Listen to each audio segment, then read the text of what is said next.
que llevo en el ministerio y en este peregrinar cristiano, me he topado con muchas situaciones que fueron muy nuevas para mí. No podría enumerarlas en un solo mensaje, pero tuve que aprender muchísimo acerca del comportamiento humano. Esto pasa mucho en el liderazgo. Cuando uno inicia una compañía, una empresa o está a cargo de una iglesia, uno tiene que tratar con este organismo vivo que es la humanidad. Somos todos humanos. Y es complejo. No es lo mismo que fabricar un producto solamente que no tiene vida. Cuando uno trabaja con gente, nosotros somos gente, somos complejos cada uno. Entonces uno va aprendiendo mucho acerca del comportamiento humano, del carácter, del temperamento de cada quien. Uno descubre también su propio carácter. Y tengo un ejemplo que demuestra una de las patologías más difíciles y complejas de las que tuve que enfrentar. Me pasó al menos una decena de veces. Por ejemplo, recuerdo cierta vez a un líder que trabajaba a mi lado. De esto tuve varios ejemplos, pero me acuerdo uno. Trabajaba este líder a mi lado, empezó como voluntario. Siempre mostró una gran falta de sujeción, muchas incongruencias en el carácter. No obstante, talentoso, pero tenía sus problemitas de carácter.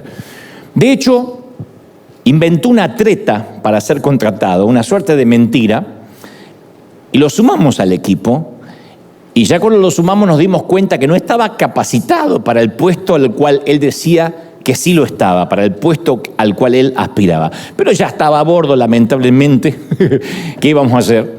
No obstante, en lugar de despedirlo, le asignábamos nuevos puestos ministeriales, nuevos sitios, pero indefectiblemente en todos los sitios terminaba teniendo conflicto con sus pares, con la gente a la cual él estaba a cargo, con sus superiores, con grandes temas de ego, y no lograba integrarse a ningún equipo.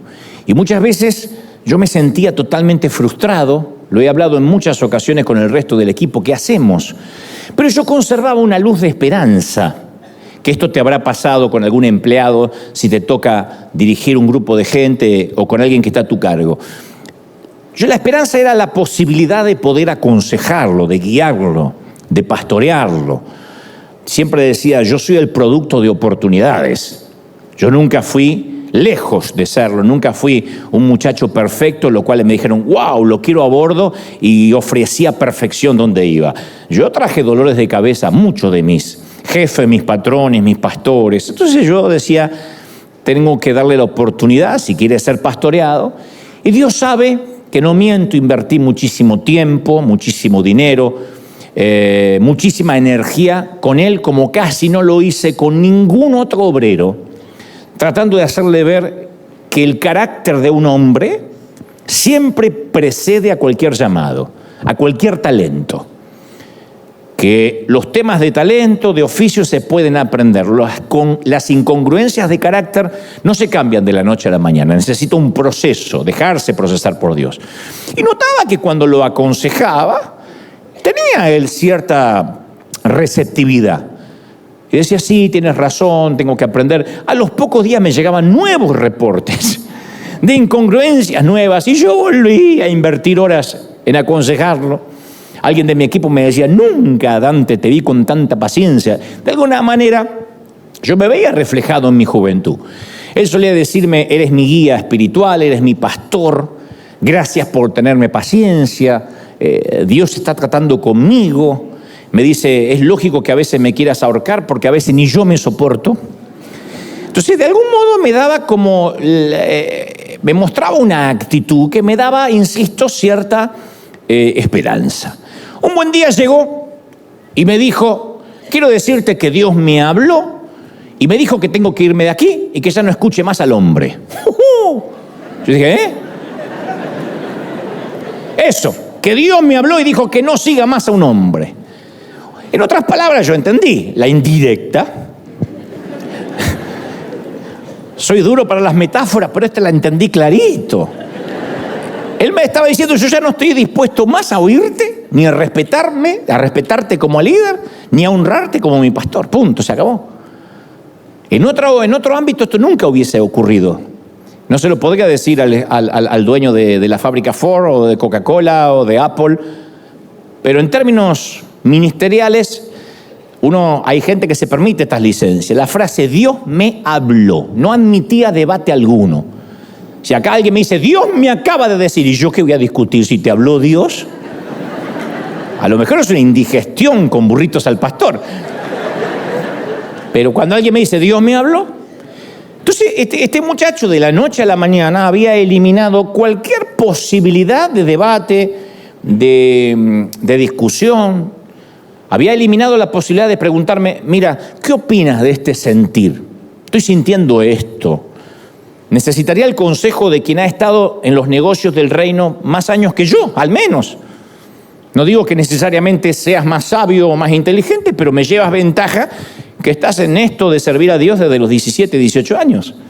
¿Por qué no oramos juntos respecto a esto que me está pasando? Y entonces me da la oportunidad de decirles bien, mal, opino a favor o en contra. No. Al utilizar la frase Dios me habló, yo ya no tenía la más mínima injerencia para decirle nada más. Porque si Dios le había dicho que no esté bajo el liderazgo de ningún hombre jamás en la vida, que emprenda su propio camino sin estar bajo autoridad, punto final, se acabó la discusión. Creo que fue la plática más cortita que hemos tenido en la vida, duró menos de un minuto. Dios me habló, dije, ok. Se buscó un pequeño grupito de disidentes que lo siguiera, porque siempre hay para un roto, un descosido, decía mi mamá. Y decidió que ya no consultaría a nadie más. Y lamentablemente siguió frustrado, y todo aquello con lo que soñaba se le frustró, porque los problemas de carácter no se redimen con una epifanía repentina, con una supuesta zarza ardiente de un llamado superior. O sea, Dios dice, bueno, como este tiene problemas con todo el mundo y tiene problemas de carácter, le voy a traer una revelación gigantesca y lo redimo. No ocurre así, nunca, es antiescritural. Pero este muchacho creía tener el teléfono rojo de Dios. Y justamente fue eso lo que lo condujo al abismo del fracaso, de la frustración. Y de verdad me da mucha pena. No es ironía, me da mucha pena. Porque todo el potencial que tenía o que tiene, si no está pasado por el tamiz, por el colador del carácter, fracasa. Porque lo que te sostiene es el carácter. En cualquier orden de la vida. Ni el talento nos puede sostener, ni los dones, ni el llamado, ni la elocuencia, ni el carisma. Lo que nos sostiene a través de la vida en cualquier cosa es el carácter, es el estar parado sobre la roca, el soportar las tormentas, ser piloto de tormenta, en todos los órdenes de la vida. Y esto del teléfono rojo a veces nos da la pauta de, bueno, yo ya tengo la orden directa de Dios. La historia relata que durante la Guerra Fría, el famoso conflicto político ideológico que hubo entre Estados Unidos y la vieja Unión Soviética, la ex Unión Soviética, en varias ocasiones estuvo en convertirse en una guerra nuclear. Era nada más que una guerra ideológica, la llamada Guerra Fría. Habrán escuchado algunos, porque dudo que todos tengan memoria o hayan estado en esa época. Pero casi en más de una ocasión estuvo por convertirse en una guerra real, nuclear de hecho, debido a la falta de comunicación entre los mandatarios de ambos países. Hasta que implementaron una vía de comunicación directa entre Washington y Moscú, a la que llamaron el teléfono rojo. En un tiempo sin internet, sin celulares, había un teléfono de ese color que tipificaba la urgencia, que cuando sonaba, lo más probable que del otro lado estuviese al habla Gorbachov. Cuando sonaba significaba hay que atenderlo. No es que es para ordenar una pizza a la Casa Blanca. Tenía que ver con una urgencia. Y ahí resolvían y debatían cualquier conflicto diplomático. De allí tengo el teléfono rojo, que después popularizó el agente Smart, el superagente 86 o Batman. Pero el teléfono rojo no lo inventó Bruce Wayne. Viene de la vida real, entre Washington y Moscú. Y esta patología del teléfono rojo actualmente suele ser un patrimonio muy nuestro, casi exclusivo, diría yo, del mundo evangélico. Porque es extraño que esto, por ejemplo, suceda en el clero católico. Muy extraño. Sería impensable que un diácono católico, que un monaguillo le diga al obispo o al cardenal, mire, Dios me dijo que me ponga una capilla propia en la esquina. Si no se molesta, me agarro a la Virgen y me la llevo. Y yo a partir de ahora no respondo a nadie. Dígale al Papa que no le voy a levantar el teléfono. No pasa. Hay una orden muy clara, hay una línea de mando muy clara, ¿no? Pero entre evangélicos no solemos estar bajo una línea de autoridad muy clara. En cuanto algo no nos agrada, alegamos ser los dueños de la franquicia divina y no escuchamos a nadie más. Entonces la iglesia evangélica es el movimiento con más cantidad de divisiones en el mundo.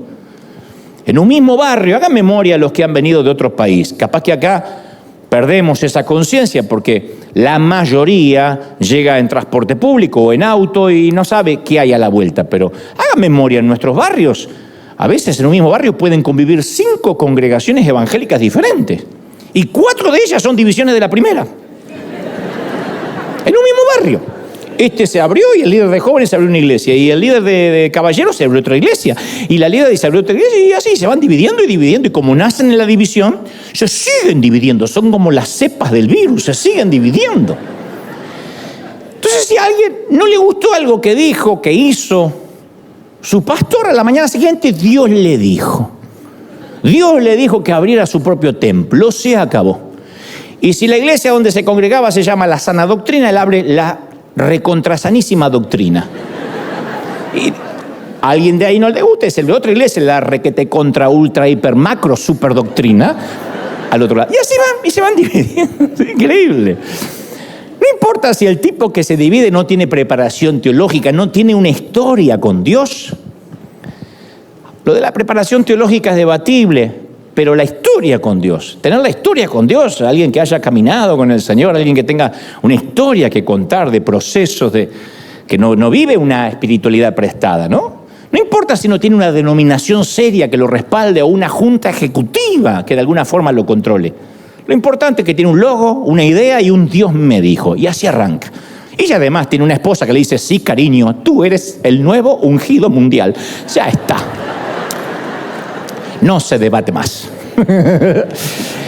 Y si bien escrituralmente es cierto que Dios habla de manera directa con cada uno de sus hijos, yo hago mucho énfasis en eso.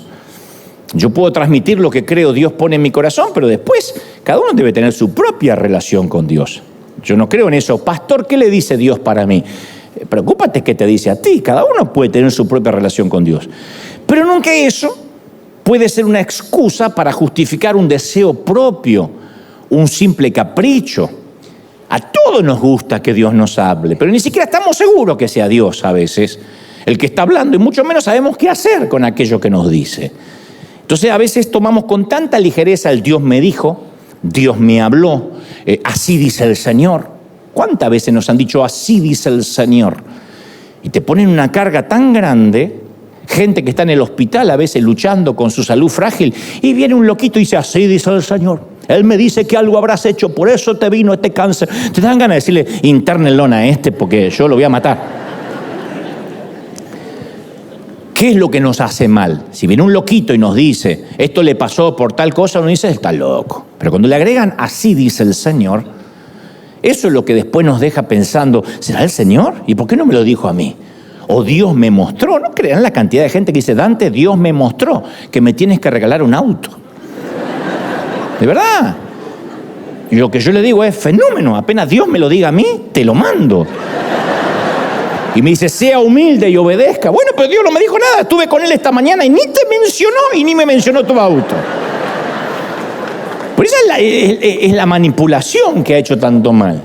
Y a mí no me deja de asombrar la cantidad de aberraciones e incluso crímenes contra la humanidad que se han hecho a lo largo de la historia, escudado tras esta patología. Hubo gente que cometió atrocidades durante las cruzadas de la Edad Media, durante la Inquisición, en pro de hacer la voluntad de Dios. La Inquisición fue, vamos a hacer la voluntad de Dios. Ellos creían que Dios les había hablado. El propio Hitler decía que Dios le hablaba. El propio Ku Klux Klan usaba la Biblia para justificar su actividad detestable y decía que ellos obedecían a Dios al quemar casas de familias enteras. Claro, obviamente hoy en día nosotros no cometemos crímenes, pero aún así solemos quebrantar periódicamente el segundo mandamiento: no usarás el nombre de Dios en vano. Y cuando dice no usarás el nombre de Dios en vano, no es que nos está diciendo, trata de decir, my gosh. No. No pongas a Dios donde no va. Capaz que no lo hacemos adrede, pero lo hacemos por la sencilla razón que a todos nosotros nos tranquiliza saber que estamos haciendo la voluntad de Dios. Eso es noble. En todos estos años de peregrinar cristiano, yo he notado un patrón. Un interrogante en común que todos compartimos. Es el preguntarnos cuál es la voluntad de Dios para mi vida. Eso está bueno, que tengamos esa inquietud. ¿Qué es lo que Dios quiere que yo haga? De hecho, este es uno de mis temas favoritos. De tanto en tanto yo lo vuelvo a traer a colación. Si hay alguien que ahora está diciendo, ¿de esto ya alguna vez predicó? Sí, a mí me gusta ser monotemático en esto, puesto que es la pregunta más recurrente entre todos los cristianos. Quiero saber si estoy en la voluntad de Dios. Todos de alguna manera queremos saber qué dice Dios. ¿A qué universidad debería ir? ¿Qué carrera debería elegir que Dios preparó para mí? ¿Qué trabajo debo aceptar? ¿Dónde debería vivir? ¿Tengo que mudarme? ¿Debo salir con alguien? De ser así, ¿quién debería ser ese alguien? ¿Cómo sé si ella es la persona para mí? ¿Qué hago si yo sé que ella es la persona para mí, pero ella todavía no recibió la notificación? ¿Por qué pensamos así? ¿Por qué somos así? Porque no queremos decepcionar a Dios. Por eso hay tantas iglesias, como decíamos el domingo pasado, que dejan su cerebro en el bautismo y que el líder, que el pastor piense por él. Pastor, ¿con quién me tengo que poner de novio? Esa chica es para ti. Y de alguna forma hasta arreglan casamientos. Es que esa chica es ungida y claro, después el pastor no se va con la chica, el que se va con la muchacha es el caballero o con el muchacho.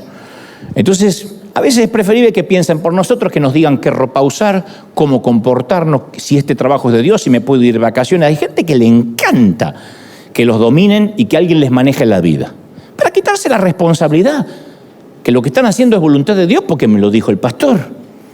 Yo no quiero esa carga ni loco. A mí no me pregunte con quién me tengo que casar. ¿Qué sé yo? La que te guste. ¿Qué sé yo? Y cuando me piden la bendición, no significa esta bendición va a hacer que todo funcione. Yo te bendigo, pero después no me digan, si usted me bendijo, me salió fallada. ¿Yo qué tengo que ver? Yo te bendigo la suegra, pero eso no significa que vaya a ser buena. Entonces, esa es la razón primaria por la que buscamos la voluntad de Dios. Queremos agradarle a Dios. Eso es bueno. Pero la voluntad de Dios no funciona de manera lineal, así como nosotros queremos. Manéjame la vida, Señor. Porque puede que tengamos las mejores intenciones, pero la mayoría a veces vivimos sobreespiritualizando cada decisión. Entonces creemos que, por ejemplo, hay solo una voluntad de Dios y todo lo demás es un plan B. O una voluntad permisiva de segunda categoría. Yo recuerdo cuando hace unos años se predicaba que había una voluntad perfecta y una permisiva. La perfecta era la que Dios había estipulado. La permisiva es la que Dios dice, bueno, más está bien. No, eso somos nosotros con nuestros hijos, no Dios. Entonces hay una sola voluntad y si uno le erra, está en el plan B. Esto deshonra a Cristo pensar así. Porque, a ver, vamos a razonar. ¿Realmente queremos que Dios nos hable 1000 veces al día sobre cada pequeña decisión que tomamos? Yo creo en estar constantemente en comunión con Dios. Eso es otra cosa. Yo creo en la instrucción de Primera de Tesalonicenses 5:17 que dice, orad sin cesar. Que esto no es arrodillarse 24 horas porque nadie trabajaría, nadie se bañaría, nadie podría tener una vida. Significa estar continuamente en comunión. Y yo creo en tomar decisiones basadas en la palabra de Dios. Pero la oración es eficaz, sirve solo cuando no la usamos como un sustituto del sentido común, como un sustituto de la obediencia. Por eso razonemos juntos. ¿Realmente Dios creemos que quiere tener una relación con nosotros tipo una relación mami-bebé toda la vida? Ay, Señor, ¿me lavo los dientes o no? Voy a trabajar y a mí si tengo que trabajar de verdad. ¿Creemos que Dios nos va a tratar así? Al menos que haya una anomalía mental, a menos que haya un raquitismo espiritual, a menos que realmente tengamos un tema de falta de desarrollo. ¿Hay algún padre que quiera tener ese tipo de relación con sus hijos cuando sus hijos son adultos? ¿Te pondría orgulloso que tu hijo de 40 años diga, mamá, ¿qué hago? No conteste, no conteste. Por supuesto que no. En una relación saludable y normal, no. Un padre quiere que su hijo crezca y madure. Si lo tienes que seguir bañando a la edad adulta o limpiándole la cola cuando va al baño a la edad adulta, insisto, es porque tiene un tema, un problema de desarrollo y lo entiendo. Lo haces con amor. Pero si es normal, si es saludable, ¿por qué querrías que tenga una dependencia absoluta? Y parte de la madurez es tomar decisiones independientes en la vida. Esto no quiere decir que ignoramos a Dios o que tomemos grandes decisiones separados de Él, pero sí significa que no necesitamos preguntarle a Dios acerca del color del calzón que hay que usar hoy. Señor, dime rojo o blanco, guíame. ¿Qué sé yo? Según tu estado de ánimo, si estás alegre el rojo y si estás triste el blanco, lo que quieras. Eso salió, no es que me lo voy a anotar. Si estoy triste, salió, es un chiste. Dios habla, pero nosotros necesitamos madurar. Hebreos 5:13 dice, porque todo el que toma solo leche no está acostumbrado a la palabra de justicia, dice el apóstol, porque es niño. Pero el alimento sólido es para los adultos, los cuales por la práctica tienen los sentidos ejercitados para discernir el bien y el mal. Entonces nosotros somos los que discernimos el bien y el mal, y eso agrada a Dios, porque para eso nos dio el discernimiento. Entonces necesitamos aprender a madurar en nuestra capacidad de decir a cualquier cosa lo que decidamos hacer mediante el filtro del sentido común y no agregarle el Dios me dijo. Porque la mayoría de las veces que alguien dice Dios me dijo, en realidad eso que Dios cree que le dijo proviene del trasfondo hasta religioso, incluso de la cultura en la cual fuimos formados. Pero nosotros aseguramos que viene de Dios. Yo he contado 1000 veces que cuando yo era pequeñito ayudaba al portero de la iglesia, no había ujieres, había portero, a recibir a la gente, y él no dejó entrar a una muchacha que venía con pantalones. Y le dijo, lo peor no fue que le dijo, usted no puede entrar así, porque los códigos de vestimenta acá son distintos. Una locura, una discriminación absoluta. Hasta cierto punto lo podía entender la muchacha y yo que lo estaba escuchando. Pero le dijo, a Dios no le agrada cómo usted está travestida. Y Dios me dice que así no la deje entrar. El problema es que agregó a Dios. No le dijo, a mí me tienta. Soy un calunturiento que cuando veo algo no lo manejo. La muchacha hubiese dicho, bueno, gracias, y se va. Hasta halagada se hubiese sentido. Pero Dios no permite que usted entre así a su casa. No creerás el daño que esto le hace al cuerpo de Cristo. Se dicen miles de atrocidades y babosadas. Escudado, Dios me mostró. Dios me dijo que usted sale debajo de la cobertura de su apóstol, le va a ir mal. Claro, sale, chocas con un chinito y dice, es por la falta de cobertura. No, es por el chino, no por la falta de cobertura. Pero uno empieza, esas palabras no saben el poder que, cuando somos receptivos, el poder que tienen sobre nosotros. Gente que se ha ido de una iglesia y el líder le dice, si se va, no me hago responsable de lo que le pase a su familia. Y después el nene le agarra una gripe y a uno le agarra el miedo. ¿No será que esta es la maldición? ¿Por qué nos fuimos de la iglesia? Entonces, a la carga de una gripe común se le suma el Dios me dijo de un loquito.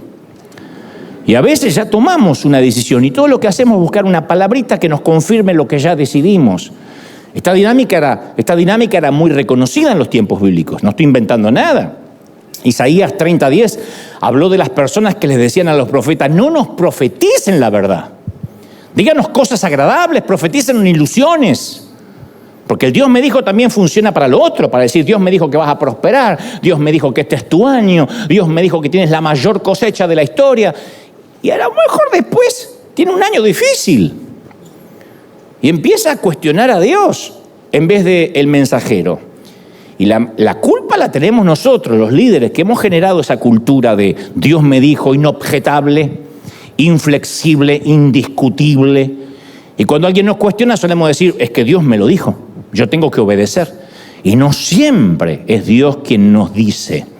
Pero a veces manipulamos a los demás usando ese lenguaje espiritual para atribuirle una autoridad divina, una epifanía a nuestra propia voluntad necia. El Dios me dijo Es una frase muy importante, demasiado sagrada, como para que abusemos de ella, para disimular conflictos, incompetencia, ignorancia, ambición, hasta a veces para disfrazar una cultura nociva. El Dios me dijo debería ser una frase sagradísima de usarla, si es que la usamos una vez en la vida, pero con la plena seguridad de que es Dios, porque todo coincide con la Biblia y con lo que estamos sintiendo. Pero aparte ese lenguaje de Dios me dijo, Dios me mostró, deja la sensación de que los pastores tenemos como un teléfono, un acceso al teléfono rojo que los normales no tienen, ni van a tener nunca. Como que Dios me dijo, o sea, no te puede decir nada a ti, Dios me lo dice a mí, lo cual también es una incongruencia. Dios no habla de manera más directa conmigo que contigo. El hecho que yo esté acá no significa de que yo tenga una comunicación más directa, que tú tienes el email y yo tengo el WhatsApp de Dios. No. Y entonces cuando a veces los líderes cambiamos de parecer y seguimos a veces un desfase hormonal, lo maquillamos con un Dios me dijo, punto, Dios me dijo. Pero Dios no puede decirnos una cosa el domingo y la semana siguiente otra cosa totalmente opuesta, en las antípodas de lo que estábamos predicando. Entonces tenemos que tener una honestidad intelectual de decir, no, esto no es algo que Dios me dijo, esto tiene que ver con algo que, qué sé yo, me parece que está bueno, o no. A veces me suelen escribir, yo he notado que no sube fotos suyas a Instagram con su familia, se lo ve muy solo. Hasta ahí, de metiche, me la aguanto. Pero le agrega, Dios me dijo que cuida el testimonio. Ya está. Dios no le dijo un cuerno. Lo que quiere es conocer más de la vida privada ajena, que por cierto no le incumbe, y está desesperada o desesperado por saber de mi vida, y como yo no publico nada de mi vida privada, entonces le mete un Dios me dijo, a ver si me quiebra. Veo en su Facebook que viaja mucho. El Señor me dijo que le dedique más tiempo a la familia. ¿Y por qué no me lo dijo a mí? Si yo en el avión iba más cerca de Dios que vos. Dios no le dijo nada. Pero que haga más cosas. ¿Y por qué Dios no le puede decir nada? Porque alguien está pensando, pero no es falta de humildad. No le dice nada porque está humeando en las redes. Y además todo lo que dice, que Dios le dice, está viciado y contaminado por su espíritu de la Pati Chapoy.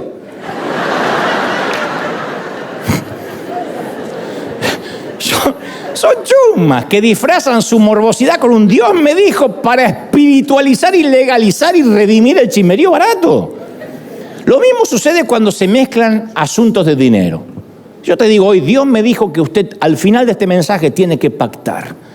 Dios me está diciendo que cuando termine este mensaje, para que la palabra se cumpla, selle la palabra con un cheque aquí en el altar, traiga $1,000.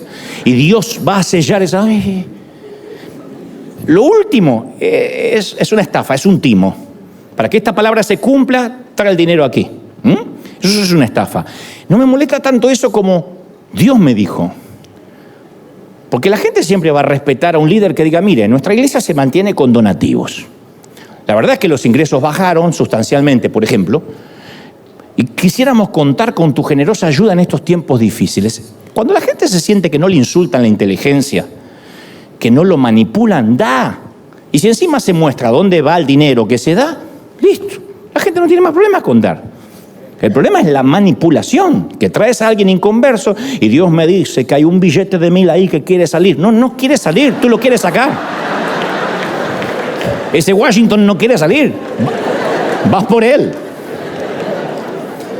Eso es mejor que mezclar nuestra urgencia financiera con la manipulación. Dios me dijo que selles esta palabra, corre y séllala con dinero. Dios va a bendecir nuestra honestidad, nuestro sentido común. Porque como dijimos, estas situaciones vacunan a la gente contra Dios. La gente no tiene problemas con Dios. Yo digo siempre, nadie muere ateo bajo fuego enemigo. No hay un solo ateo en una cama de hospital. El problema es cuando uno se vacuna contra Dios. Yo te conté que las vacunas se hacen de una cantidad pequeña de las mismas bacterias y virus a los que se quiere combatir. Y ese virus atenuado, que se llama antígeno, es lo que provoca una respuesta inmunitaria de nuestro cuerpo. Y cuando recibimos una vacuna, el sistema inmune reconoce esa proteína viral como un agente extraño y produce una respuesta de células citotóxicas que evitan la enfermedad clínica. Entonces el proceso, en palabras simples, a través de la cual las vacunas crean inmunidad, recibe el nombre de inmunización. Nos ayuda a resistir enfermedades causadas por microorganismos. Y cuando nosotros abusamos del Dios me dijo, Dios me mostró, Dios me dijo, y Dios me está diciendo, y ahora me volvió a decir, y ahora me volvió a recontradecir, a veces, solo para disfrazar lo que tenemos ganas de decir, inmunizamos al recién convertido contra la verdadera voz de Dios. Se vacunó. Le decimos tantas veces, Dios me dijo, que cuando Dios le quiere hablar de verdad, los tipos están descreídos de todo. Porque las veces que le dijeron, Dios me dijo, Dios me dijo, Dios me dijo, no pasó lo que supuestamente Dios estaba diciendo. Mira, hay un montón de situaciones en que Dios me ha guiado, porque algunos se está preguntando, ¿y cómo sé entonces si lo que hago es de Dios o no es de Dios? Pongo un ejemplo propio. Hay cosas que yo puedo reconocer que Dios me ha guiado porque algunas las he hecho inclusive en contra de lo que yo haría, pero sé que venían de Dios. Muchas otras, incluso aquí en River, son mis decisiones. Yo soy el responsable de muchas decisiones que tomamos. ¿Por qué? Y porque las tomé o por estrategia gerencial o por sentido común o simplemente porque creí que en ese momento era la gestión de liderazgo adecuada. Y en última instancia Dios lo permitió. Pero está muy mal que yo use siempre, esto es la voluntad de Dios, porque es una manera de eliminar cualquier responsabilidad en mi decisión. Dios me dijo, yo no soy responsable de nada. Entonces a veces me dice la gente, ¿y por qué ahí en el escenario se visten de negro? Lo que están pidiendo es una respuesta espiritual, porque Dios me dijo que el negro en el Apocalipsis, según el capítulo... Entonces mis respuestas a veces suenan groseras, porque cuando uno las escribe suenan groseras, pero si me las escuchan van a se dar cuenta que no. Yo le digo, ¿por qué se visten de negro? Porque podemos, queremos y tenemos ganas. ¡Qué soberbia! ¡Ya va a caer! ¡Qué soberbia! No, porque no tengo otra explicación. Nunca vino un ángel y le dijo, de negro vistiréis, men in black. No pasó. ¿Y por qué usted se viste oscuro? Porque me hace más flaco. ¿Qué explicación teológica le voy a buscar? Porque el oscuro, el azul, el negro es elegante. ¿Qué sé yo? De verdad tengo que ponerle un Dios me dijo. Entonces tiene que ver con gustos. Y Dios no tiene problema con eso. Tiene problema con usar su nombre en vano. Por ejemplo, mi responsabilidad es prepararme, capacitarme. ¿Puede Dios utilizar a un burro parlante? Sí. He visto muchos, aparte del de Shrek. Yo he visto a muchos. Los veo a diario. Pero insisto, eso no convierte la ignorancia en una virtud. El que Dios pueda usar un burro no convierte la ignorancia en una cualidad. Entonces no podemos hacer una doctrina de una excepción divina. Ay, Dios usó un burro, por eso Dios me usa así. Un burro usó. Porque si no tendríamos primera de burro, segunda de burro, tercera carta de los burros a los tesalonicenses. Es un burro. Pero como ya tenemos un burro, un precedente, queremos que todos seamos burros. No podemos hacer de una excepción la regla. Entonces, a veces yo digo siempre, suena espiritual cuando un predicador dice, yo no tenía preparado otro mensaje. Yo no sé por qué estoy diciendo esto. Uno puede ser improvisado, pero el Espíritu Santo no es un improvisado. Eso no es dejarse llevar por la guía de Dios. Eso se llama no prepararse, no estudiar, no escudriñar. Cuando en Mateo 10:19 dice, mas cuando os entreguen a la corte, no os preocupéis de cómo hablaréis. Dice una versión, no se preocupen cómo se van a defender, porque en aquella hora os será dado lo que habéis de hablar. No está hablando de predicar, está hablando de las palabras que Él pondría en nosotros en el caso que estemos ante un tribunal o ante una corte por causa de Cristo. Entonces no podemos hacer de la falta de excelencia una virtud. Dios puede darnos un mensaje para hoy un año antes si lo busca. La frase, yo tenía preparado otra cosa, no sé por qué estoy diciendo esto, suena espiritual pero no llena de dudas. Yo siempre digo, si tenía preparado otra cosa, ¿quién le había inspirado esa otra cosa?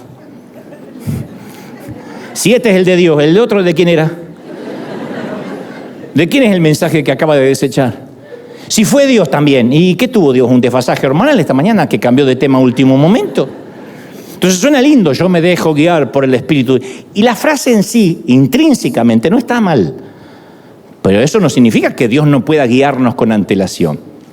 Nosotros podemos preparar los temas musicales de cada domingo o decimos, bueno, salgamos con el piano y a ver qué sale. Pero si Leiva, que está en el piano, tuvo una mala noche, se peleó con la mujer, la suegra se le vino a la casa, ¿sabe lo que va a hacer ese fluir? Señor, llévanos a tu presencia, porque quiere mandarse mudar él. Yo no le puedo dejar que la atmósfera de la iglesia esté basada en que él está mal con la suegra y se quiere morir. Yo no quiero eso. Pero a veces ocultamos nuestro desdén, nuestra desidia, nuestra falta de preparación con un Dios me dijo. Es más, aunque hayamos orado, no podemos decir, tengo una decisión inobjetable porque oré.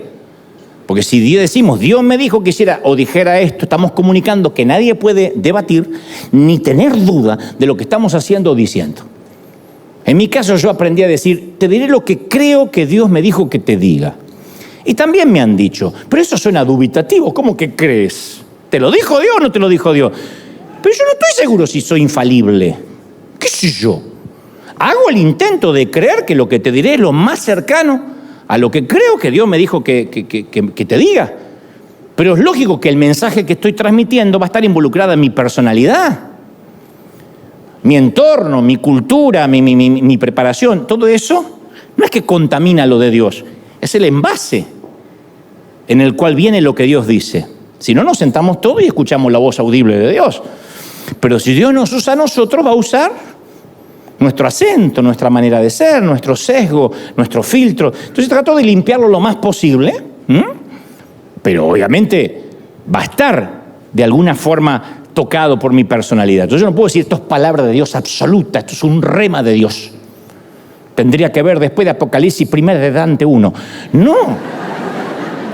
Tú tendrás que discernir, tamizar, retener lo bueno, clasificar. Entonces deberíamos usar este tipo de términos para comunicar siempre nuestra dependencia de Dios. Mira, estuve orando por esto y a mí me parece, a menos que Dios diga otra cosa, que es la mejor decisión. Me parece que el Señor nos está guiando para tal lugar. Vamos a ponerlo en oración y si Dios nos da paz, vamos a continuar. Eso no es dudar. Eso no es falta de fe. Es humildad, es permitirnos, regalarnos el beneficio de la duda. Mira, yo creo que vamos bien. Regalarnos el beneficio de la duda, eso nos permite crecer. De otro modo, Dios me dijo, se convierte en un escudo a la hora de rendir cuentas, a la hora de nuestra toma de decisiones. Dios me dijo y punto, como este muchacho. Dios me dijo que me vaya de acá y no escuche más a ningún hombre. ¡Oh! Después de Elías viene él, yo no sabía. Pero insisto, a veces usamos la voluntad de Dios como una suerte de magia, de espiritismo cristiano. Y si Dios realmente, hay gente que me ha dicho, si Dios realmente mañana quiere que vaya a trabajar, que me salga un versículo que hable de trabajo.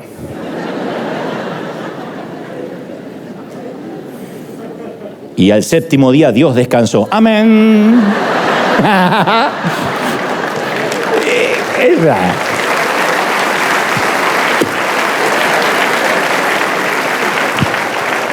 Eso es bibliomancia.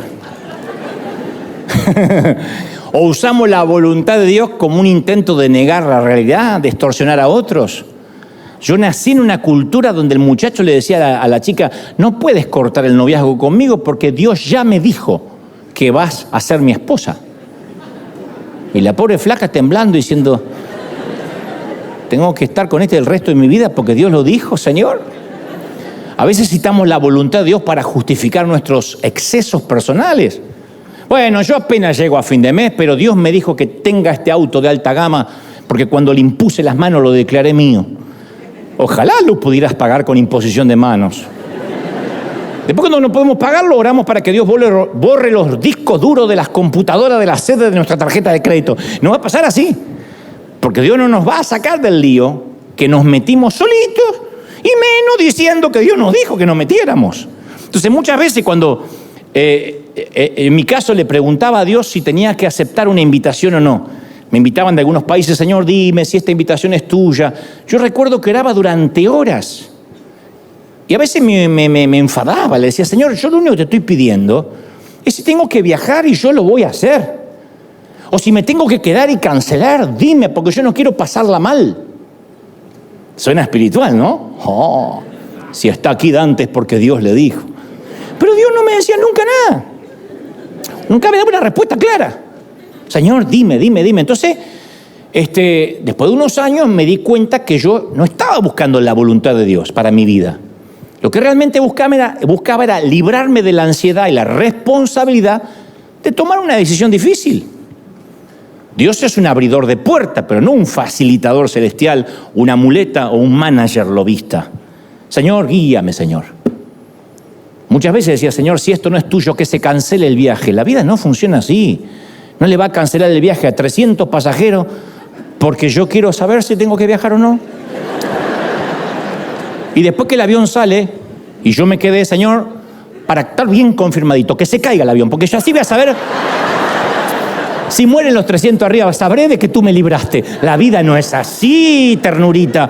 La vida es un poquito más compleja. Entonces, en la Biblia hay todo un mundo de diferencia entre la fe en el Dios sobrenatural y el tratar de usar la magia o la superstición. Y cuando trato de usar a Dios como magia, transgredo la naturaleza de la relación de Dios y el ser humano. Y como dijimos una vez, las cosas de Dios no funcionan como el cuento de los frijoles o las habichuelas mágicas de Jack, del clásico cuento de Andersen. No podemos tragarnos el viejo cuento de decrétalo, confiésalo, repítelo con fe y va a suceder. Pasa al altar y todo cambiará para el lunes. No, siembra un pequeño frijol en fe y mañana tendrás una planta que llegue hasta los cielos. Después, cuando el frijol no crece mágicamente durante la noche, cuestionamos a Dios. Nos enojamos y pensamos que nos vendieron una semilla fallada. Es tentador el pensamiento de lo que yo digo se hace, como si Dios fuese un sirviente o un genio listo para conceder todos mis deseos. No importa cuán errada esté mi fe. Es tentador. ¿Quién no quiere un Dios así? Venga, decrete, confiéselo y viva en victoria. La vida no es así. Dios no está obligado a darme algo porque yo lo decreté. Yo confesé que esta casa va a ser mía. Bueno, podemos confesarlo, tener fe, pero la casa no se paga con fe. Eventualmente van a tener que trabajar, hacer un plan de negocio, ver si podemos pagar, y Dios no se mete en eso. O sea, Dios nos dio la responsabilidad de madurar. Pablo dijo, no toman más leche, comen alimentos sólidos y disciernen el bien y el mal. Entonces tenemos un montón de gente en nuestras congregaciones plantando frijoles mágicos, declarando que tendrán un auto nuevo, que van a ser sanados, que van a tener un trabajo mejor, que van a ganar la lotería, que no van a tener más deudas, que toda una ciudad se va a arrepentir de los pecados. Y es un efecto placebo, porque por mucho que decretemos esas cosas, Dios no está obligado a darnos todo lo que se nos antoja. Porque si no, uno manejaría la vida y lo frotamos al genio y nos da 3 deseos. Y no funciona así. Yo nunca voy a olvidar a un amigo que le dijo a una chica, le preguntó si ella quería salir con él, y ella le dijo, lo siento, no estoy interesada. Pero en vez de decirle ella, no me interesa, no me gustas, no eres mi tipo, deja de perseguirme, ella optó por la superespiritualidad. Le dijo, mira, si fuera por mí no habría problema, pero estuve orando y el Espíritu Santo no me da permiso para salir contigo. Pobre flaco. Porque no lo rechazó solo la chica, lo rechazó el Espíritu Santo. Salió reptando, así como quedó como una cucaracha. Y hay un montón, aunque no lo creas, de hombres y mujeres culpando a Dios por sus decisiones, por sus rupturas amorosas. La voluntad de Dios suele usarse como una excusa a la hora de enfrentar decisiones y relaciones difíciles, como una excusa. Pero ese es el típico lenguaje que deberíamos evitar. Entonces, si no te interesa un noviazgo, no te interesa una relación, hay que decir no, gracias. Pero no le eches la culpa a Dios. Aunque Dios no te dé paz, no digas, es que Dios no me da paz, porque es qué sé yo, es Él que no me deja. Yo andaría revolcado, pero Dios no me deja. No sirve eso. La Escritura no nos dice si hay que vivir en México, en Argentina o en Estados Unidos. No nos dice a qué universidad tenemos que ir, la Biblia. No nos dice si debemos comprar o rentar un departamento. No nos dice si tenemos que casarnos con un cristiano maravilloso llamado Timothy o uno espantoso llamado Nabucodonosor. No nos dice. La Escritura no nos dice qué hacer durante el verano, qué trabajo tomar, dónde comernos una hamburguesa, dónde es más rica. A Dios, claro que le importan los detalles, pero los asuntos importantes para Dios son la compasión, el gozo, la fidelidad, la hospitalidad, el amor, la adoración, la misericordia, la fe, el carácter, no la hamburguesa, el carácter. ¿De qué sirve que una dama le diga, yo le pregunto al Señor todas las mañanas cómo vestirme y después chismee de todo el mundo? A Dios le interesa el carácter, su lengua, no el largo de la falda. Pero nosotros tendemos a enfocarnos siempre en todo lo exterior. Y nos obsesionamos con cosas que Dios no menciona en la Biblia. Y pasamos por alto cosas que ya Dios reveló en la Biblia. De allí se arman los grandes debates cada fin de año si hay que armar o no hay que armar el arbolito de Navidad.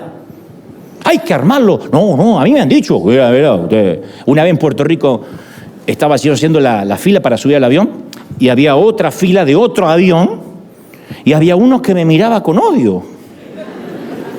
Dicen que cuando uno te mira fijo, la mirada te pega en la nuca. Uno hace así. Yeah. Un boricua. Los boricuas son buena gente, pero yo estaba enojado. Y veo que sale de la fila así y viene hacia mí y dije, oh, Jesús. Me dio como cosita. Me dice, ¿usted antes que ver? Sí. ¿Sabe por qué yo creo que usted es un satanista? Así nomás. Y toda la gente estaba alrededor diciendo, oh, mira con quién viajamos, porque estaban todos... Porque usted publicó una foto del arbolito de Navidad. Y usted sabe que esas bolas que cuelgan ahí son las bolas del diablo, me dijo.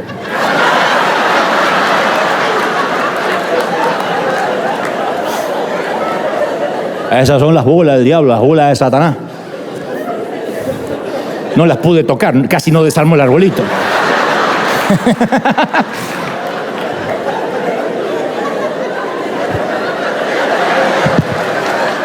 Le dije, amén. ¿De verdad creemos que Dios recorre casa por casa, se mete por la chimenea y ve quién armó el arbolito o no? Entonces la Biblia contiene enseñanzas sublimes, pero si a la Biblia le añadimos un poquito de sentido común, no hay confusión alguna, un poquito de sentido común.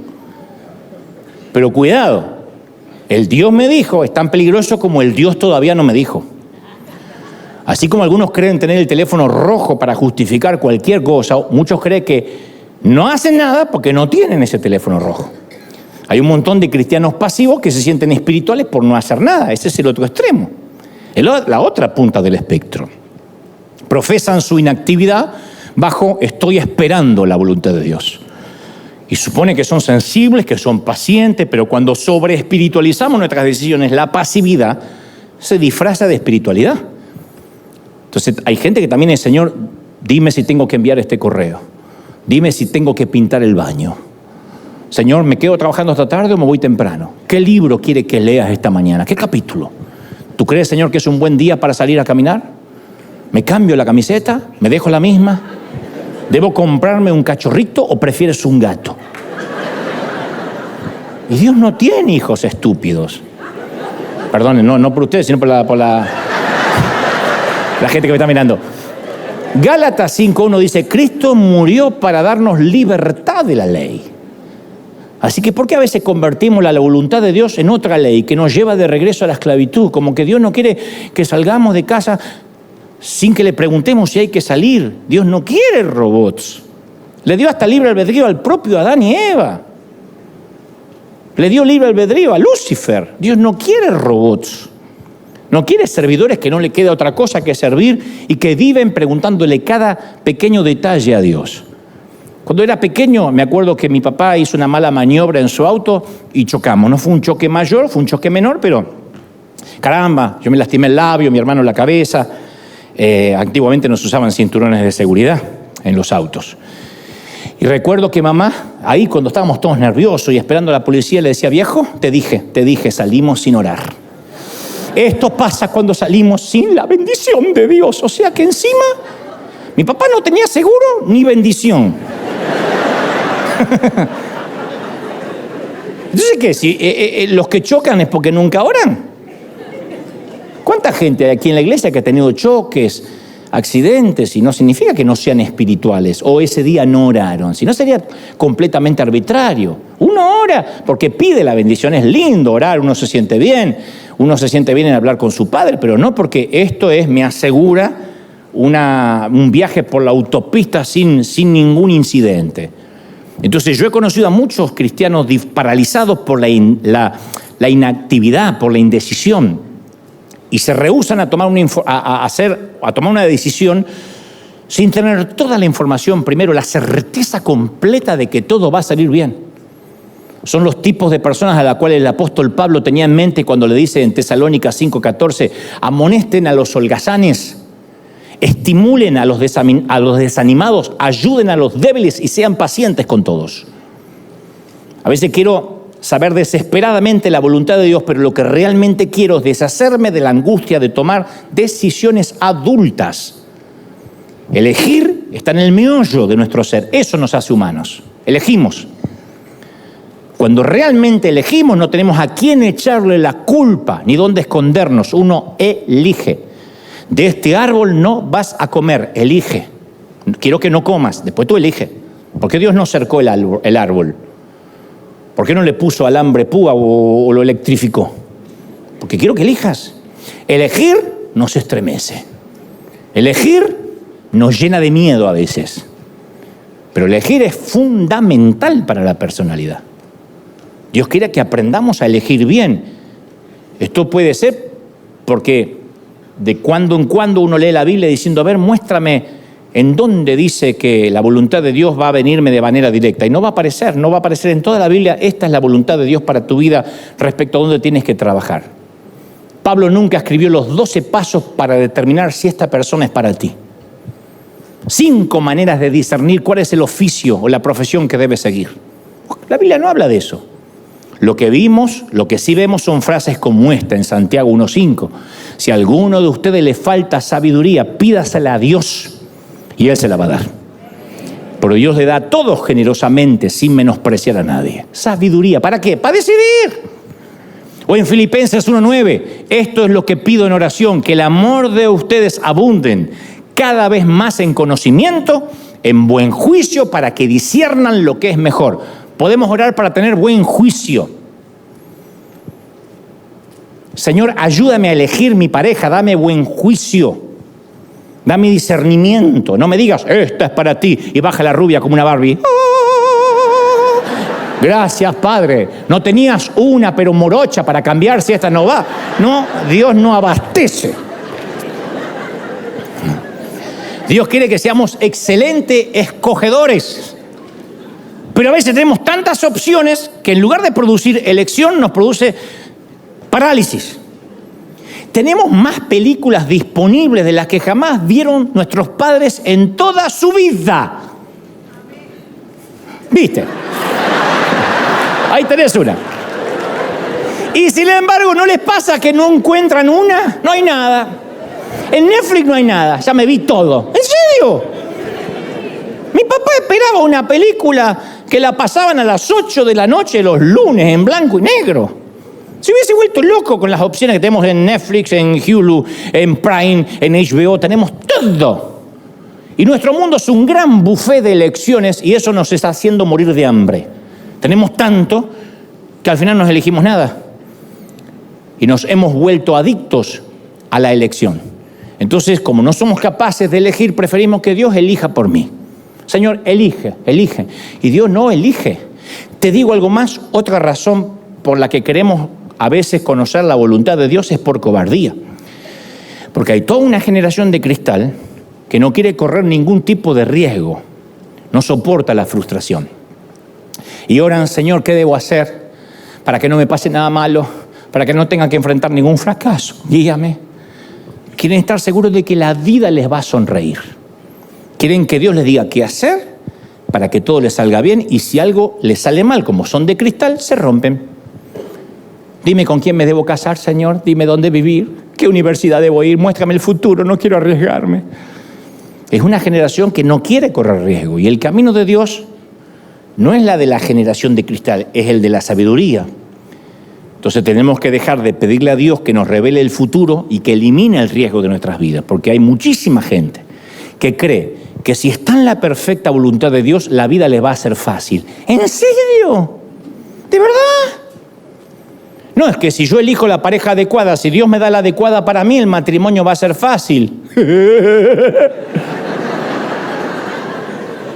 Sí, porque si Dios la eligió, todas las mañanas me despierto con un aliento agradable, un cónyuge libre de flatulencias y ronquidos, sin madre.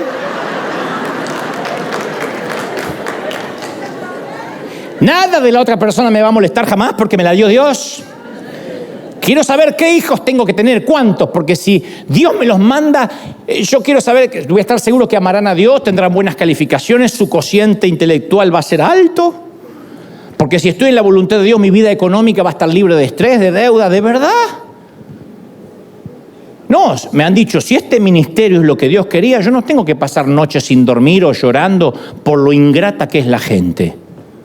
Si fácil es nuestro criterio para evaluar la voluntad de Dios, entonces cada vez que me encuentre con dificultad, voy a llenarme de dudas acerca de Dios, acerca de lo que estoy eligiendo. La voluntad de Dios no promete una vida fácil. De hecho, cuando Dios nos llama, las cosas se ponen más difíciles. Abraham se va de un hogar y se enfrenta a la incertidumbre. Moisés es llamado y tiene que confrontar al faraón, soportar quejas de su propio pueblo. Esther tiene que arriesgar su vida para prevenir un genocidio. Pablo le escribe a la iglesia de Corinto, le dice, se me ha abierto una puerta grande de parte de Dios, pero hay muchos adversarios. Primera de Corintios 16:9. O sea, no era una puerta grande de Dios.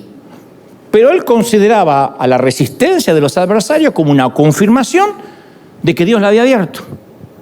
Nunca dijo, si esto es de Dios, yo no quiero tener adversarios. Si Dios me abre la puerta, yo no quiero tener problemas porque me la abrió Dios. Va a haber problemas como que no hay más si te la abrió Dios.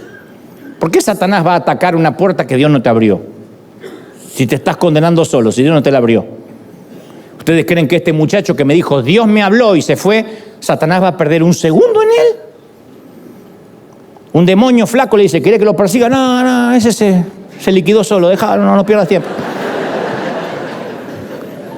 Las puertas que Dios abre son las que despiertan a los demonios. Entonces, ¿qué es la madurez espiritual? Capaz de enfrentar los problemas sin inquietarnos, ser pilotos de tormenta. Jesús nunca dijo el mundo será fácil. Él dijo en el mundo tendrán aflicción. Habrá problemas. Lo prometió, en el mundo habrá problemas. ¿Hay gente con problemas hoy acá? Recibe entonces la promesa de Dios, problemas. Eso es maravilloso, estás recibiendo la promesa, se está cumpliendo. En el mundo tendréis aflicción. Confiad, yo he vencido al mundo.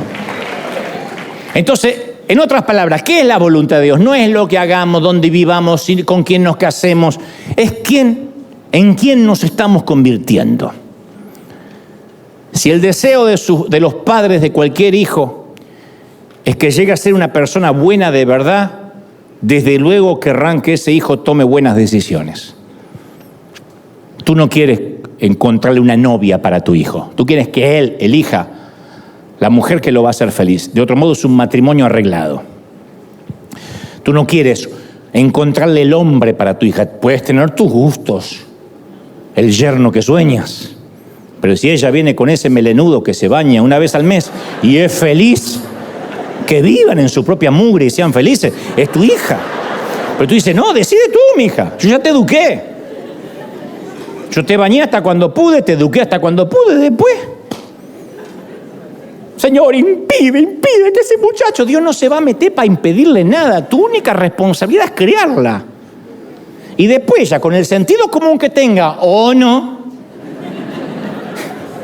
con la inteligencia que haya heredado tu niñe, o no, va a decidir. Entonces las personas de voluntad, criterio y carácter excelente no se forman de ninguna otra manera que no sea tomando sus propias decisiones. Esto quiere decir que la voluntad de Dios para nuestras vidas, muchas veces Dios nos va a decir, decídelo tú mismo. Decídelo tú. Yo no puedo decir, acá usamos el color azul porque Dios me lo mostró. Los músicos tocan de esta manera porque el Señor me lo dijo. Aquí los sugieres se visten de tal o cual forma porque Dios, una madrugada, Dios dice, decídelo tú. Lo que Dios está interesado es que cuando yo me pare aquí, sea lo más fidedigno a lo que Él quiere que yo diga. Todo lo demás son gustos personales de cada quien. Significa que a Dios le importa más nuestro carácter que la ropa que nos vamos a poner. A veces la voluntad de Dios es hacer lo correcto en las cosas pequeñas. No es que todo el mundo está acorralado en convertirse en un empleado o en ser un pastor. O estamos a acorralarnos entre casarnos con esa persona o no. Hay 6.000 millones de personas en el mundo. Y de verdad creemos que Dios nos dice, hay una sola persona para tu vida. Espero que la descubras, porque si no la encuentras te la verás conmigo. 6.000 millones de personas. Yo sé que se están rasgando la vestidura un montón de teólogos porque se ha predicado, Dios preparó una persona para ti. No, Dios nos dio discernimiento. Después Dios no hace una serendipia donde nos hace encontrar con la persona como en las películas. Entonces no hay una persona, hay 6.000 millones para que elijas. ¿Elegiste a ese? Es tu problema. Pues después uno elige mal, Señor, ¿por qué no me guiaste? Porque te gustó, porque pensaste que era buena idea. Ahora, ¿uno puede usar el discernimiento? Claro que sí. Señor, ayúdame a elegir bien. Pero a veces le imponemos nuestras limitaciones a Dios. A mí me vuelven loco diciéndome que me decida. O eres predicador o artista, decídete. O comediante o siervo, me dijeron otro día. O pastor o rockstar, ¿qué eres? ¿Por qué Dios nos daría diferentes dones y tenemos que usar uno solo? Solamente porque hay otra gente que no puede caminar y masticar chicle a la vez. ¿Por qué? Viste que hay gente que saca el chicle y camina, pero Dios te bendiga ya tú.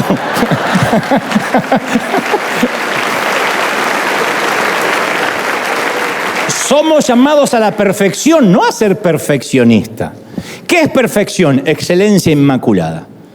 En cambio, el perfeccionismo es un trastorno obsesivo compulsivo. Y la Biblia dice que Dios es perfecto, no un perfeccionista. Si hay una sola manera correcta de hacer a una persona, ¿por qué somos tan diferentes? Miren lo distinto que somos. Color de piel, tez, rostro. Si hay una sola forma de hacer al ser humano, ¿qué somos? ¿Todos defectuosos? Debe haber una sola forma y todo lo demás cambiamos. No hay una sola forma. La vida no es un juego en el que constantemente hay que adivinar debajo de qué vaso está la pelotita.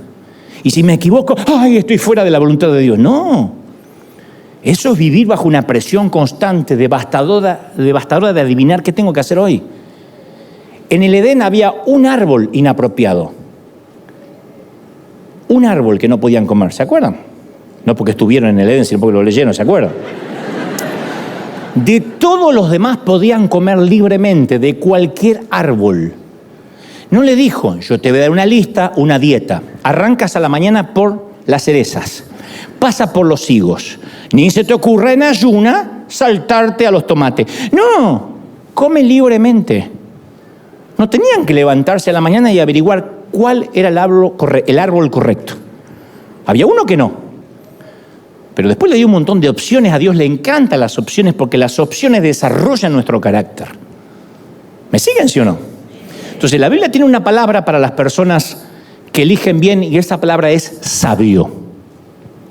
En la Biblia la sabiduría no es lo mismo que tener un cociente intelectual elevado, ni está restringida a las personas que tienen títulos formativos académicos superiores. La sabiduría es el arte de elegir bien. Salomón dijo, yo te ruego que le des a tu siervo, oraba por él mismo, discernimiento para gobernar a tu pueblo y sabiduría para distinguir el bien y el mal. Oh, ¿qué más queremos? Después agrega, de lo contrario, ¿quién va a poder gobernar este pueblo sin sabiduría?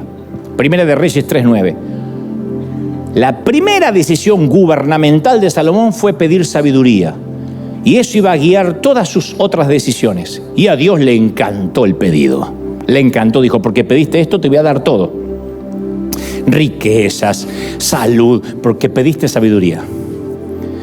La mayor diferencia entre las personas que en la vida prosperan y las que no es la salud, no es el dinero, no son los contactos, las apariencias, es la sabiduría de tomar buenas decisiones. La oración y buscar la voluntad de Dios es eficaz cuando no la usamos como un reemplazo o un sustituto de la obediencia. Hay cosas que hay que obedecer. No hay que preocuparse por conseguir el teléfono rojo, hay que enfocarse en obedecer lo que ya nos dejó en las Escrituras. El que quiere cosechar, que siembre. No hace falta una voz de Dios. Pero yo no me gusta sembrar. Bueno, el que no trabaje, que no coma. El que no siembre, que no coseche. Es una ley natural. No sales a trabajar, no comes. Por más que después ruegues y ores y ayunes, no trabajas, no comas. Eso es una ley. Eliges mal, tienes consecuencias. El pecado trae consecuencias. ¿Puedes elegir pecar? Sí, va a tener consecuencias. Aunque luego te arrepientas, es posible que vivas las consecuencias. Entonces, cuando uno deja de buscar el teléfono rojo y empieza a obedecer, la voluntad es orgánica, la voluntad de Dios. Estamos en el centro mismo de la voluntad de Dios. No hace falta esforzarnos. ¿Estoy siendo claro lo que trato de decir, sí o no? Uno vive haciendo lo que tiene que hacer. ¿Se acuerdan nuestros abuelos? Yo tenía una abuela, la alemana, la Oma, que le había salido de la guerra, pobrecita. Había tenido una vida, de chiquitita trabajó mucho, la mamá de mi papá. Y yo la conocí y hablaba mucho con ella, porque dormía en mi habitación. Me encajaron la abuela y ahí estaba con la abuela. Después que me traumé bastante, empecé a hablar con ella. Y le decía, abuela, ¿y cómo usted sabe? Porque ella creía mucho en Dios. ¿Cómo usted sabe lo que tenía que hacer? Y usted oraba mucho. Y ella siempre decía así, sabiduría muy folclórica, muy básica, de abuela, de mamá. Decía, ¿y qué sé yo, Dantecito? Yo hacía lo que tenía que hacer. Yo no tenía tiempo de levantarme a la mañana, Señor, ¿qué hago? Si yo no me levantaba y mandaba a tu padre y a sus hermanos a levantar la cosecha, nosotros no comíamos. No importaba si había escarcha, frío, si llovía, si tenían zapatos o no tenían zapatos. A tu papá le envolvía las patas con trapos porque no teníamos zapatilla. Y salía a levantar. Entonces usted no tenía tiempo para orar y había que ordeñar la vaca. Y si no ordeñamos la vaca no había leche. Y después había que matar una gallinita, un pollo, un chancho, un puerco en el mejor de los casos, para poder comer. Pero a mí lo que me gustaba de ella no es que decía, yo no soy una mujer de oración. Ella decía, a veces una mujer tiene que hacer lo que tiene que hacer. Y a veces un hombre tiene que hacer lo que tiene que hacer. Y dejar de ser tan cobardes. ¿Qué quiere Dios? ¿Qué me dice? Dame una señal, muéstrame. Si esto es tuyo, que en el cielo aparezca. Dios dice, vamos, crece, madura. Usa las herramientas que te di. Nunca nos vamos a equivocar por amar de más. Cuando damos, cuando sembramos, yo nunca estoy fijándome que los que estén pidiendo, necesitando, no sean unos timadores, no sean unos sinvergüenzas. Pero cuando es gente que es necesitada, nosotros no tenemos que orar, Señor, esta gente es tuya, habrá que mandarle dinero, ¿será que habrá que moverle la casa? ¿Será que esto es tuyo? Porque nunca voy a llegar al cielo y Dios me va a decir, amaste más que yo. Fuiste más misericordioso que mi hijo. Así que nunca me voy a equivocar por amar, nunca me voy a equivocar por dar. ¿Qué voy a perder? Al contrario. Y mientras voy acumulando depósitos. Entonces un hombre tiene que hacer lo que tiene que hacer. Saber discernir el bien, el mal y quitarse la presión de encima. Esto es de Dios, no, esto no es de Dios. Si hay aquí gente soltera o mirándonos diciendo es que yo no quiero equivocarme. Bueno, es la pregunta que se ha hecho la humanidad toda la vida. Vas a tener que orar y discernir bien, pero Dios no se va a meter en tu gusto. Dios no se va a meter en tu elección. ¿Qué oficio Dios quiere para mí? El que quieras estudiar, el que veas que te salga fácil. Eso es lo que Dios implementó desde el vientre de tu madre. Descubrir que corre por tus genes, si eres creativo, si eres matemático, pero Dios no te va. Este es el oficio que tengo para ti. Dios sabe que quiere lo mejor para ti como todo padre, pero nos dio independencia, vida adulta y madurez. ¿Estamos dispuestos a eso, sí o no? Vamos a celebrar al Señor de señores que nos habló esta mañana, ¿sí? Ponte de pie y dale un aplauso grande a Dios si crees que Dios te habló y eres libre. Otra vez. libres. ¿Alguien lo cree? ¿Sí o no? ¡Aleluya! ¡Libres! Di conmigo, libre.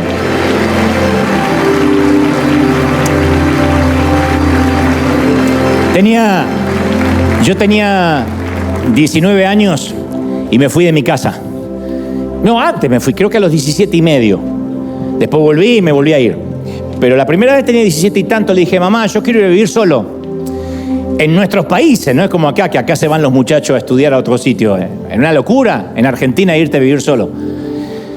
Y mamá dijo, bueno, si usted quiere, se quiere cocinar, y se quiere lavar, y se quiere planchar. Porque ahí no había mando al cleaner. Me voy con una mucama, ¿no? Ahí te tenías que hacer todo. Bueno, le va a hacer madurar. Y a mí la seguridad de ella me intranquilizó.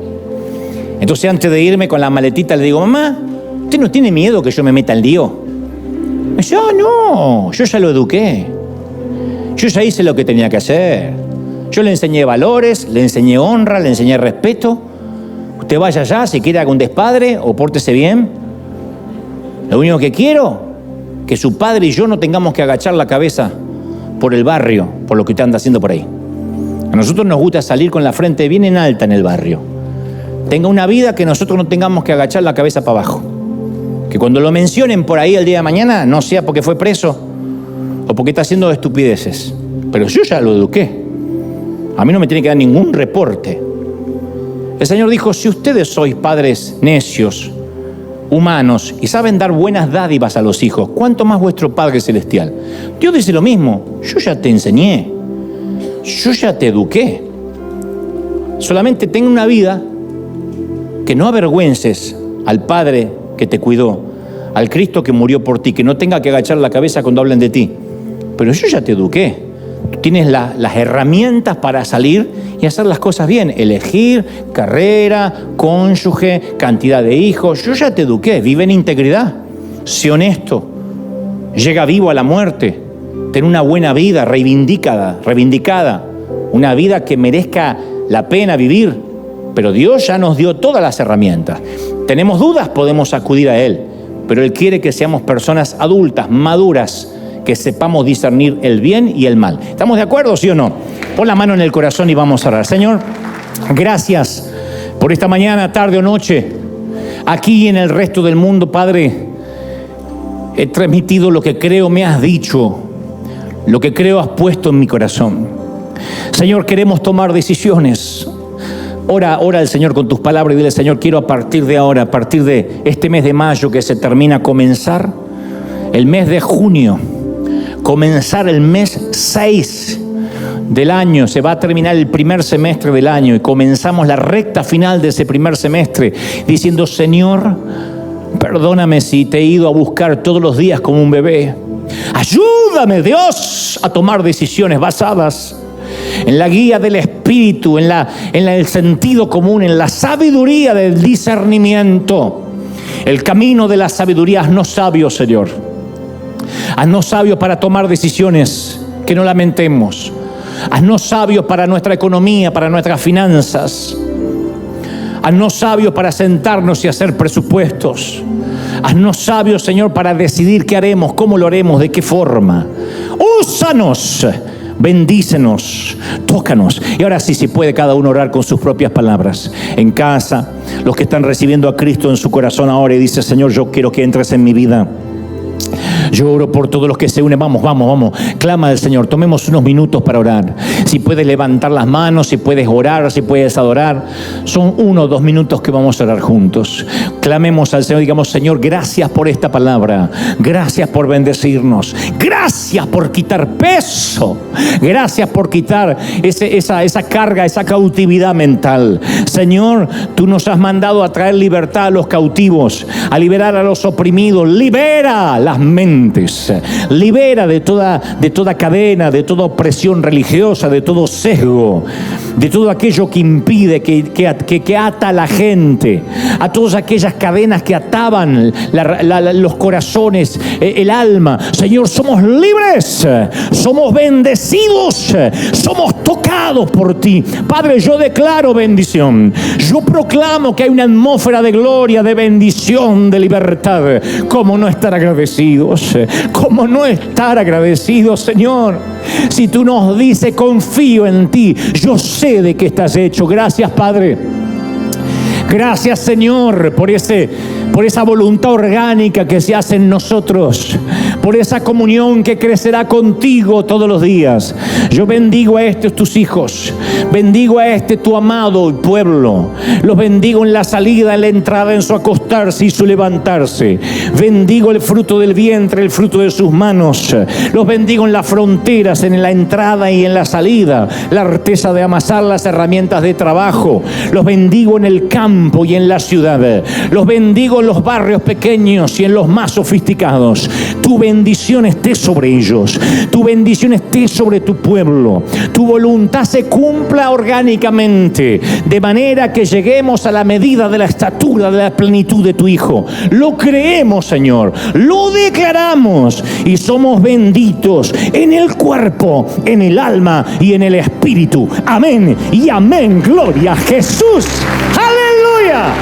Vamos a celebrar fuerte más que eso. ¡Aleluya! Que Dios te bendiga, que Dios te guarde y haga resplandecer su rostro sobre ti. Hasta el domingo que viene. Buen domingo, buen fin de semana. Chao.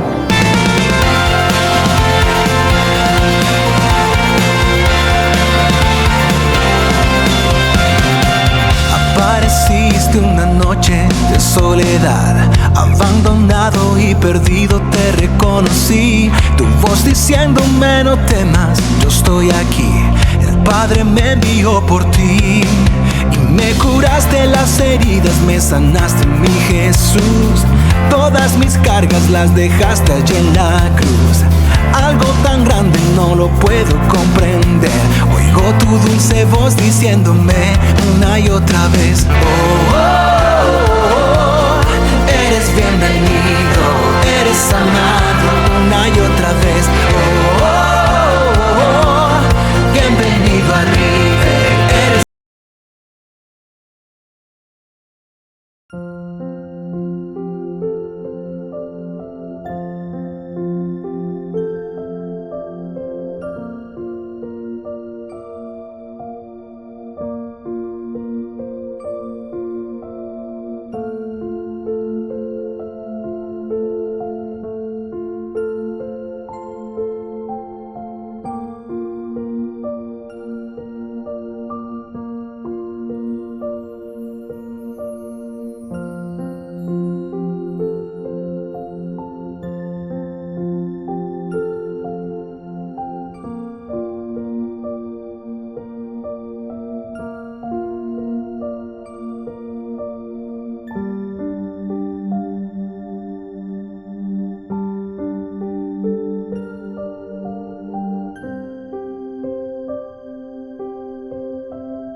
me envió por ti. Y me curaste las heridas, me sanaste, mi Jesús. Todas mis cargas las dejaste allí en la cruz.